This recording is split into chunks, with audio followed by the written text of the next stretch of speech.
거룩한 길 다니리. 아멘. 느헤미야 11장 말씀입니다.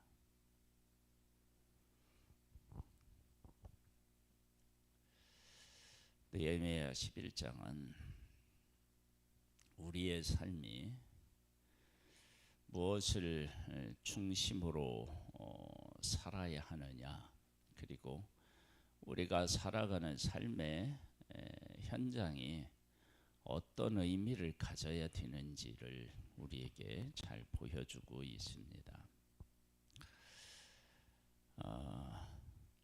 성전을 지을 때도 방해가 많았잖아요. 그러면 성전을 짓기까지만 방해를 했겠어요? 성벽을 지을 때 방해가 있었는데 성벽을 쌓을 때만 방해를 했겠어요? 성벽을 세우고 성전을 세워놓으면 모든 문제에서 벗어날 수 있을까요? 그건 아니죠. 그래서 이스라엘 백성들에게 있어서 성전이 얼마나 중요한지, 성벽이 얼마나 중요한지, 이런 것을 깨달아 한 그들이 어떻게 살아가느냐, 이게 중요하지 않겠어요? 하나님 안에서 중요한 것을 깨달아 알았는데 삶에는 변화가 없다. 그러면 그건 중요한 걸 깨달은 게 아니겠죠. 성전을 지으면서 성벽을 세우면서 그리고 바벨론에서 돌아오는 모든 과정에서 하나님의 백성들은 중요한 것이 무엇인지를 안 거예요. 알았어요. 그러면 그렇게 한 사람들의 삶의 모습, 그것을 생각해 봅니다.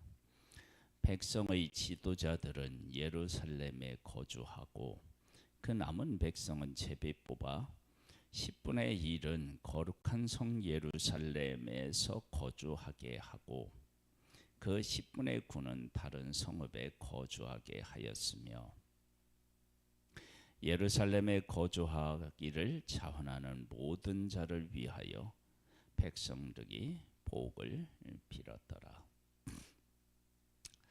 백성들이 복을 빌었다라고 하는 것은 예루살렘이 성전이 있고 거룩한 곳이니까 그곳에 사는 사람들이 참 복 있는 사람이다, 그런 개념은 아니겠죠.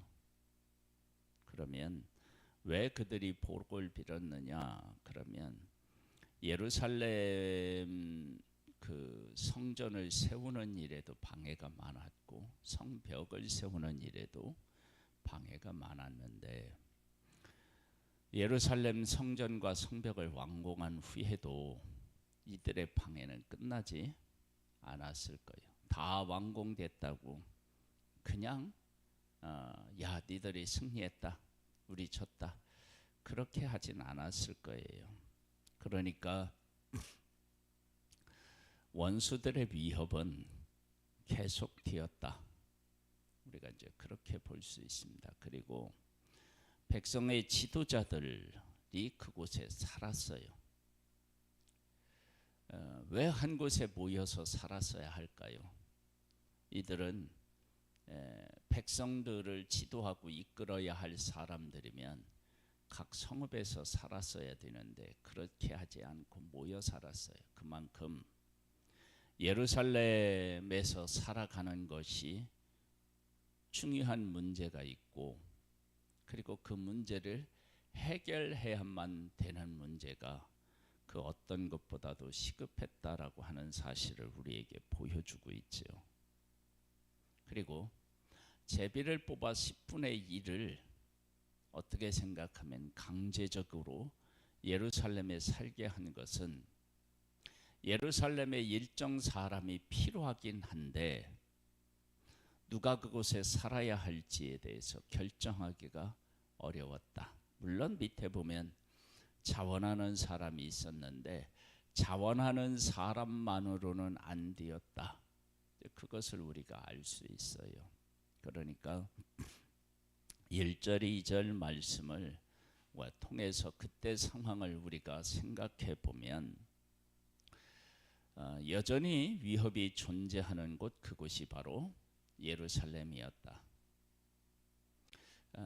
그곳을 지키고 하나님의 말씀이 살아있는 곳을, 이곳을 만들어내는 일은 어떤 일보다 중요하고 소중한 일이었다. 그것을 알 수 있습니다.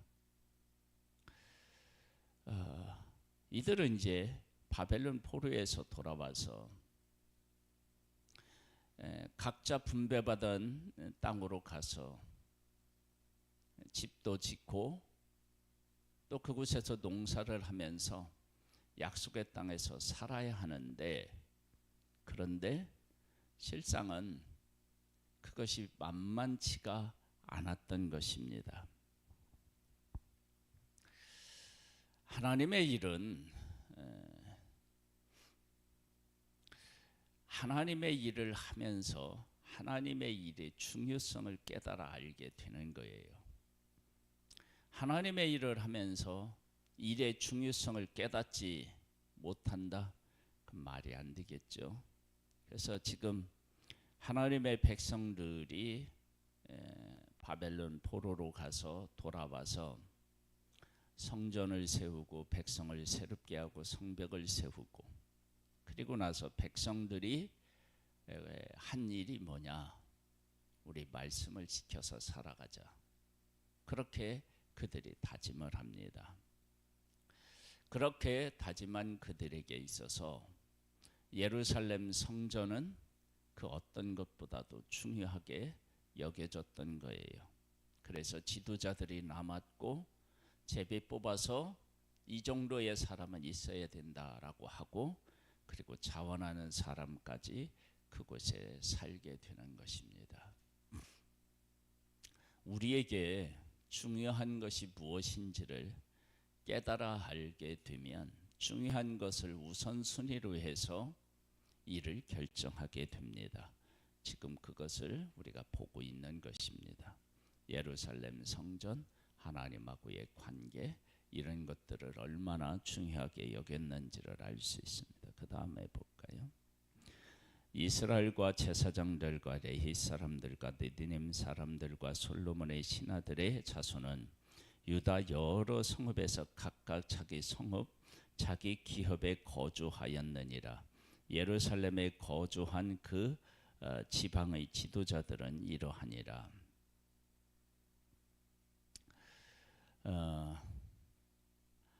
예루살렘 성전만 중요한 게 아니고 또 각자가 살고 있는 성읍도 중요하죠. 하나님이 유업으로 주신 곳이니까. 그러니까 그 성읍에도 또 사람들이 필요한 거예요. 그런데 왜 위에서 백성의 지도자들은 예루살렘에 거주하고 그렇게 나왔느냐? 이게 얼마나 중요한지를 아는 거예요. 우선순위를 거기에 둔 거예요. 그리고 지방에는 어떻게 되느냐? 최소한의 인원만 보내졌다. 이제 그렇게 보는 것입니다. 예루살렘 말고 다른 곳이 또 집을 짓고 살아야 되잖아요. 그곳에서 또 하나님을 섬기면서 말씀에 순종하면서 살아야 되잖아요. 그러니까 전혀 없을 수는 없고 최소한의 인원만 보내고 지도자들은 예루살렘에서 있었던 것으로 보여지지요.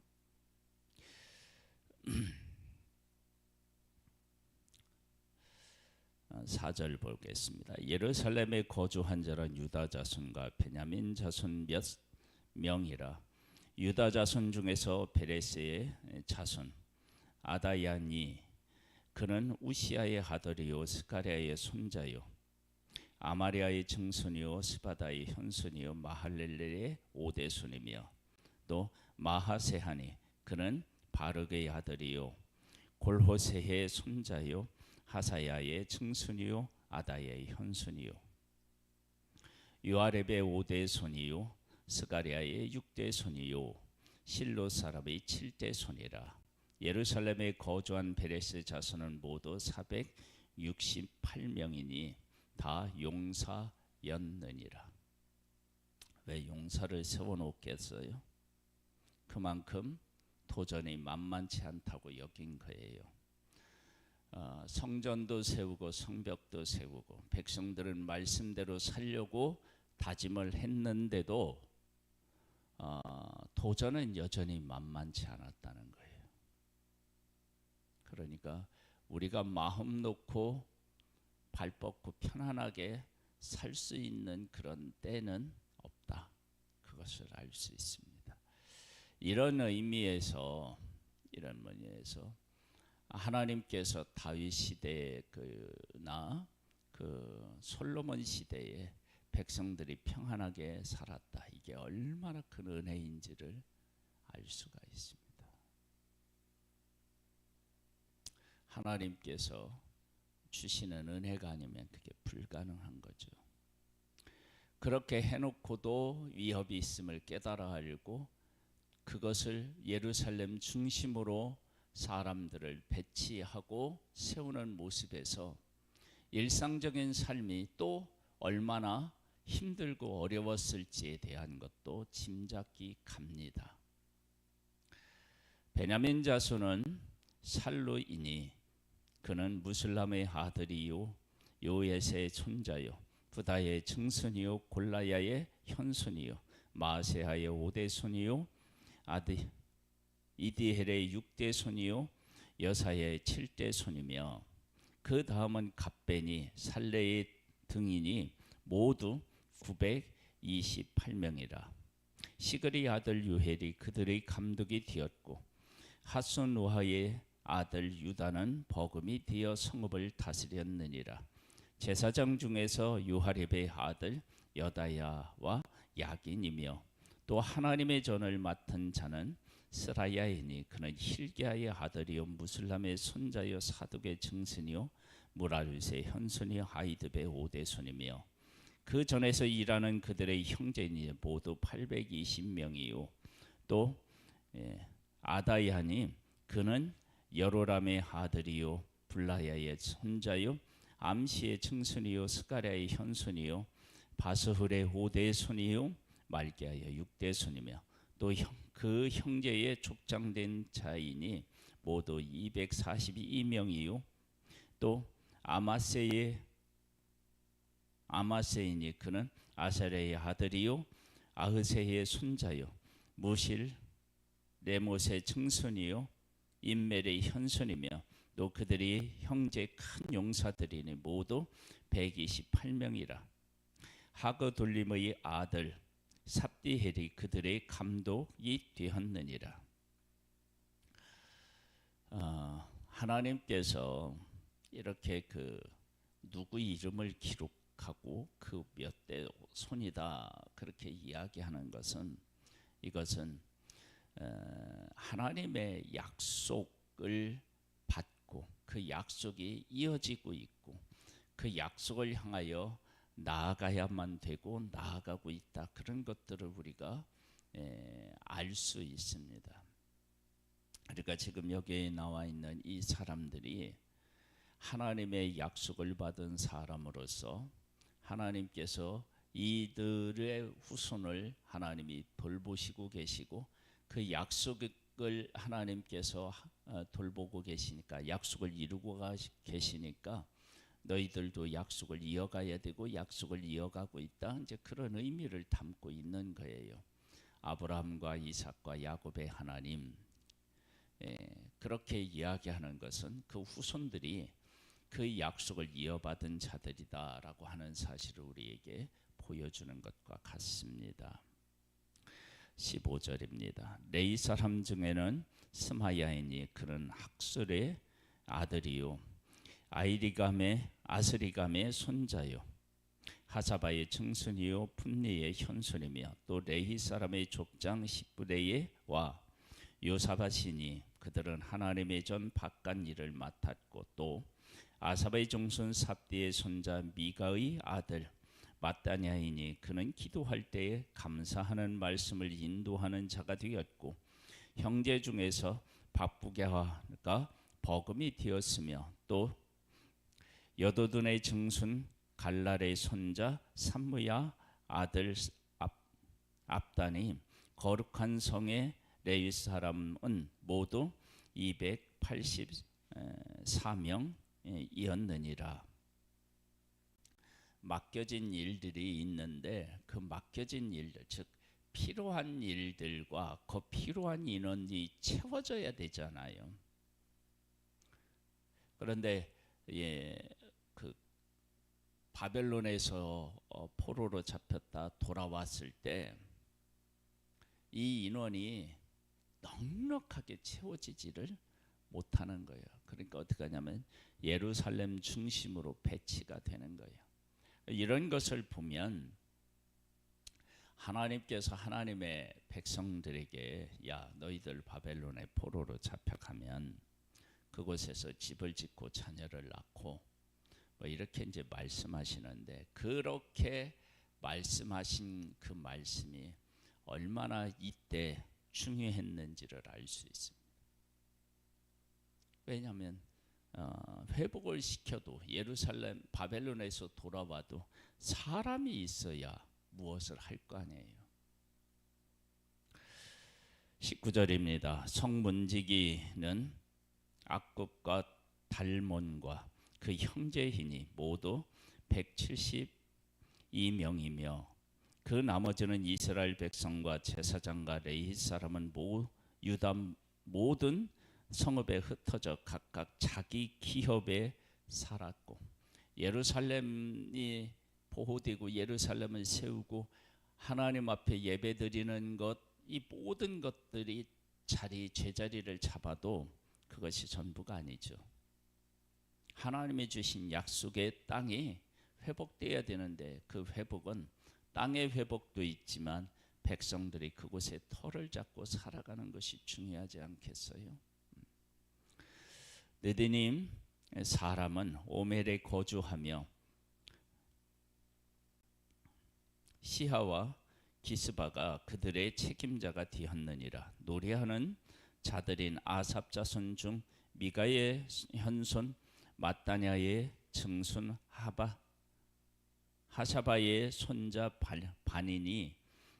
바니의 아들 우시는 예루살렘에 거주하는 레위 사람의 감독이 되어 하나님의 전일을 맡아 다스렸으니 이는 왕의 명령대로 노래하는 자들에게 날마다 할 일을 정해 주었기 때문이며 유다의 아들 세레의 자손 곧 무세사벨의 아들 부다히아는 왕의 수하에서 백성의 일을 다스렸느니라.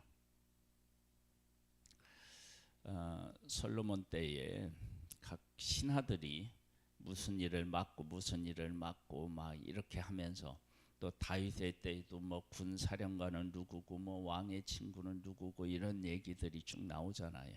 행정 조직이. 그러니까 이 행정 조직도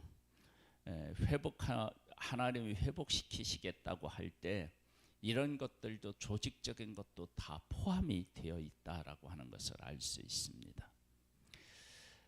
마을과 틀로 말하면 유다 자손은 일부는 기핫 아르바와 그 주변 동네들과 디본과 그 주변 동네들과 여갈스헬과 그 마을들에 거주하며 또 예수아와 몰라데와 벨벨렉과 하살수할과 부헬세바와 그 주변 동네들에 거주하며 그 시글락과 무고나와 그 주변 동네들에 거주하며 또 에느림몬과 소라와 야르못에 거주하며 또 사노하와 아둘람과 그 마을들과 라게스와 그 들판과 아세가와 그 주변 동네들에 살았으니 그들은 브엘세바에서부터 흰눈의 골짜기까지 장막을 쳤으며 또 베냐민 자손은 게바에서부터 믹마스와 아야와 베델과 그 주변 동네들에 거주하며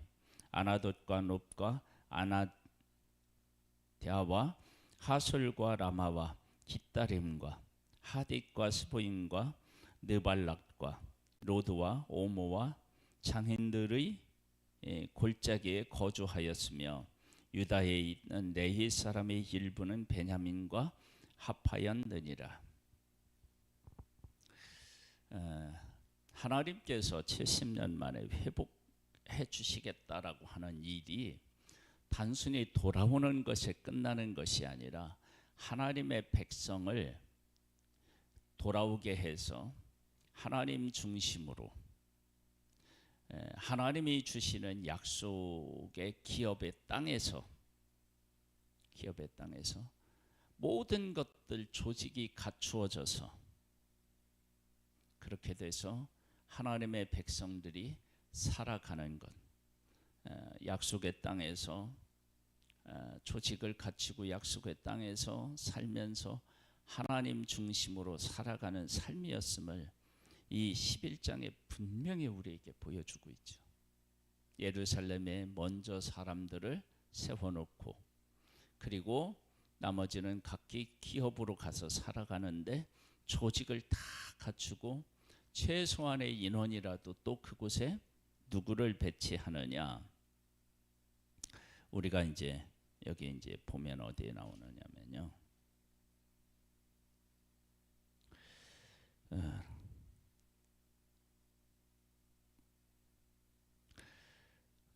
3절에 한번 보겠습니다. 이스라엘과 제사장들과 레위 사람들과 느디미 사람들과 솔로몬의 신하의 자손은 유다 여러 성읍에서 각각 자기 성읍 자기 기업에 거주하였느니라. 지도자들이 예루살렘에 있다고 하는데 또 뭐 그 자기 성읍에 산 사람이 있다는 것은 예루살렘 중심으로 얘기하면 다시 예루살렘 중심으로 먼저 배치를 하고 그리고 최소한 인원은 또 자기들이 거할 곳에 살면서 그곳에 있는 백성들을 지도하고 그들과 함께 하나님의 약속을 이루어 갔음을 우리가 보게 됩니다. 하나님의 회복은 단순히 포로에서 돌아오는 것으로 끝나지 않고 완벽하게 하나님 중심으로 하나님의 백성들이 세워지는 것을 의미했다. 그것을 우리에게 지금 11장은 분명히 보여주고 있습니다. 그래서 우리의 회복은 단순히 어떤 문제가 해결된 것을 회복이라고 하지 아니하고 그럼 뭐가 회복이냐?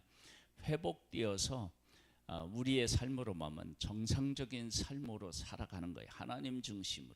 그것이 바로 회복입니다. 이런 회복을 하나님께서 우리에게 약속하고 계시고 그런 회복을 위해서 우리 가운데 지금도 일하고 계신 그 하나님을 찬양하고 의지하고 따르는 복된 우리들 될 수 있게 되기를 주님의 이름으로 축복합니다. 하나님 아버지, 하나님의 백성들이 예루살렘 중심으로 하나님이 주신 기업의 땅을 다시 세워나가는 모습을 보게 됩니다.